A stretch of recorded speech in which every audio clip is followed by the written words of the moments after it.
Keluaran pasal 15. Nyanyian Musa dan Israel.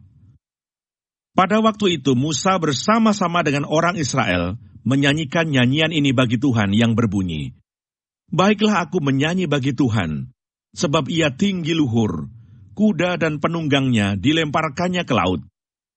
Tuhan itu kekuatanku dan mazmurku, ia telah menjadi keselamatanku. Ia Allahku, kupuji dia. Ia Allah Bapakku, kuluhurkan dia. Tuhan itu pahlawan perang, Tuhan itulah namanya." Kereta Firaun dan pasukannya dibuangnya ke dalam laut. Para perwiranya yang pilihan dibenamkan ke dalam laut Teberau. Samudra raya menutupi mereka, ke air yang dalam mereka tenggelam seperti batu. Tangan kananmu Tuhan mulia karena kekuasaanmu. Tangan kananmu Tuhan menghancurkan musuh. Dengan keluhuranmu yang besar, engkau meruntuhkan siapa yang bangkit menentang engkau. Engkau melepaskan api murkamu yang memakan mereka sebagai tunggul gandum.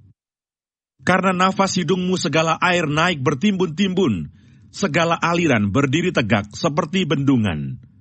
Air bah membeku di tengah-tengah laut. Kata musuh, aku akan mengejar, akan mencapai mereka, akan membagi-bagi jarahan. Nafsuku akan kulampiaskan kepada mereka, akan kuhunus pedangku, tanganku akan melenyapkan mereka. Engkau meniup dengan taufanmu, laut pun menutupi mereka. Sebagai timah mereka tenggelam dalam air yang hebat. Siapakah yang seperti engkau di antara para Allah, ya Tuhan?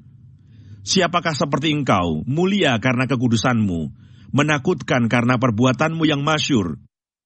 Engkau pembuat keajaiban. Engkau mengulurkan tangan kananmu, bumi pun menelan mereka. Dengan kasih setiamu, engkau menuntun umat yang telah kau tebus. Dengan kekuatanmu, engkau membimbingnya ke tempat kediamanmu yang kudus. Bangsa-bangsa mendengarnya, mereka pun menggigil, kegentaran menghinggapi penduduk tanah Filistin. Pada waktu itu gemparlah para kepala kaum di Edom, kedahsyatan menghinggapi orang-orang berkuasa di Moab. Semua penduduk tanah Kanaan gemetar. Ngeri dan takut menimpa mereka karena kebesaran tanganmu. Mereka kaku seperti batu, sampai umatmu menyeberang, ya Tuhan, sampai umat yang kau peroleh menyeberang. Engkau membawa mereka dan kau cangkokkan mereka di atas gunung milikmu sendiri, di tempat yang telah kau buat kediamanmu, ya Tuhan, di tempat kudus yang didirikan tanganmu, ya Tuhan. Tuhan memerintah kekal selama-lamanya. Ketika kuda Firaun dengan keretanya dan orangnya yang berkuda telah masuk ke laut, maka Tuhan membuat air laut berbalik meliputi mereka, tetapi orang Israel berjalan di tempat kering dari tengah-tengah laut. Lalu Miriam, nabiah itu, saudara perempuan Harun, mengambil rebana di tangannya, dan tampillah semua perempuan mengikutinya, memukul rebana serta menari-nari. Dan menyanyilah Miriam memimpin mereka. Menyanyilah bagi Tuhan, sebab ia tinggi luhur. Kuda dan penunggangnya dilemparkannya ke dalam laut. Di Mara dan di Elim. Musa menyuruh orang Israel berangkat dari laut Teberau, lalu mereka pergi ke padang gurun Syur. 3 hari lamanya mereka berjalan di padang gurun itu dengan tidak mendapat air. Sampailah mereka ke Mara.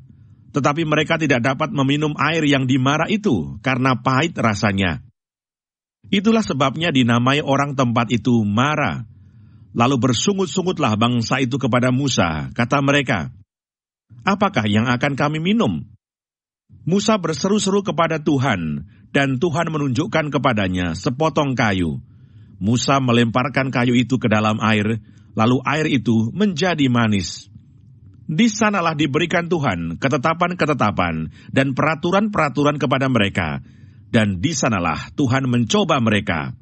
Firman-Nya, "Jika kamu sungguh-sungguh mendengarkan suara Tuhan Allahmu, dan melakukan apa yang benar di matanya, dan memasang telingamu kepada perintah-perintahnya, dan tetap mengikuti segala ketetapannya, maka aku tidak akan menimpakan kepadamu penyakit manapun yang telah kutimpakan kepada orang Mesir. Sebab aku Tuhanlah yang menyembuhkan engkau." Sesudah itu sampailah mereka di Elim. Di sana ada 12 mata air dan 70 pohon kurma, Lalu berkemahlah mereka di sana, di tepi air itu.